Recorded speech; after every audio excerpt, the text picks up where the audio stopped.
আপনারা কি জানেন একলব্যের শেষ পরিণতি কি হয়েছিল? ভিডিওটি স্কিপ না করে পুরোটা শুনুন। আপনার ধারণা অবশ্যই পাল্টে যাবে। দ্রোণাচার্যের কাছে আঙুল দান করার পর একলব্য বনে ফিরে যায়, কিন্তু সে থেমে থাকে না। বাকি আঙুল দিয়ে অনুশীলন চালিয়ে যেতে থাকে। সময়ের সঙ্গে সেই হয়ে ওঠে এক অসাধারণ ধনুধর। এই সময় মগধের মহারাজা জরাসন্ধ, কৃষ্ণের চিরশত্রু, একলব্যের সাহসের কথা শুনে তাকে নিজের সেনাপতি বানান।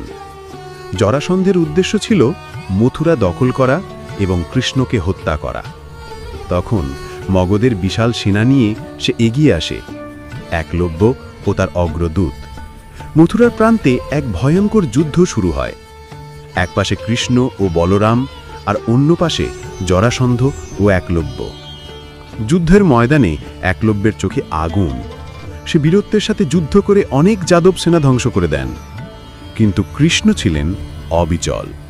শেষে কৃষ্ণ নিজের সুদর্শন চক্র নিক্ষেপ করেন, আর মুহূর্তেই একলব্যের মাথা ছিন্ন হয়। একলব্যর একমাত্র পুত্রের নাম ছিল কেতমান। কুরুক্ষেত্রের যুদ্ধের সময় কেতমান কৌরবদের হয়ে যুদ্ধ করেন। কুরুক্ষেত্রের যুদ্ধে কেতমান অসাধারণ বীরত্ব দেখায়, কিন্তু শেষ পর্যন্ত সহদেবের হাতে নিহত হয়।